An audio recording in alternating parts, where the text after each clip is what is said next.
Very good morning to you, George. How you going? I'm not too bad, mate. How are you doing? I'm in my early 60s, okay, so I'm not that active. But for someone like you, an athletic sort of a person, you must be doing this hard, George, are you? That's a bit generous calling me athletic, but it's tough not being on court with the kids and seeing them every week and their smiles and just, it's tough, but we're adjusting and getting some admin done that we haven't had a chance to do, so been good. Well, that's good, okay, and I think you're working on a website too at the moment from home, is that right? Yeah, trying to get a website done and some other admin stuff just to make the programs better once we get back up and going. Yep, so therefore there is some opportunity to get some other things done, of course.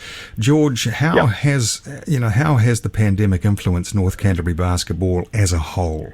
Well, obviously, all of our programs and competitions have been postponed indefinitely, and we're planning on getting them up and going once we get the all clear, but kind of like that wait and see situation, but we're planning on still going ahead with what we can. And then all the big tournaments and that kind of thing have been postponed as well, or pushed back, or haven't been confirmed what's happening there. So it's a lot of wait and see from across the country, but everyone's planning to kind of still make it work. So I take it, you got the Nationals, you got all the big tournaments under review, but it's highly unlikely that anything's going to be happening in the short to mid-term, yeah? Yeah, nothing really until probably June at earlier. Keep working on that website, George, and it's going to be a doozy, that website, I tell you. What else? Have you got the PlayStation out, the Xbox? Yeah, we actually did a little bit of an online tournament with the kids to try and keep them engaged with each other, and so it's still ongoing, but just trying to connect the kids so that they're having fun with their friends that they were at sessions with and not just stuck at home with their family. Yeah, well, it's a great tool, that, isn't it? It really is. It's not as good as the real thing, of course, but hey, it's better than nothing. No. George, what can North Canterbury basketballers be doing at home during this time, apart from,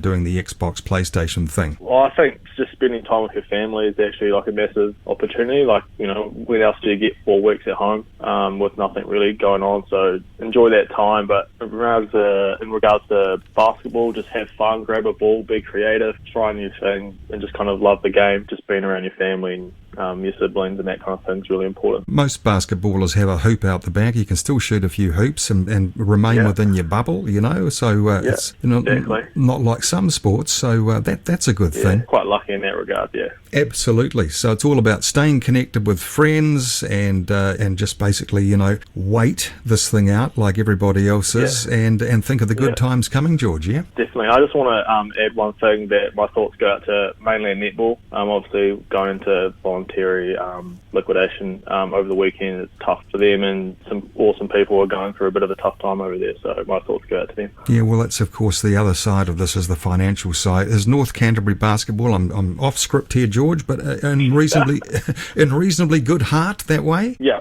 for the moment, but obviously if this drags out and we're not having programs and that kind of thing, then it will make it tough. Imagine we're not the only sports organisation in that situation, just hopefully not too many end up like mainland netball. Yeah, well, I don't think any sports situation is exactly thriving that way at the moment, George, so there'd be no shame whatsoever if indeed things were looking a little bit dire toward the end of this, but I'm sure North Canterbury basketball will bounce back, and George Robinson is our man there from North Canterbury basketball, and you are listening to Compass FM.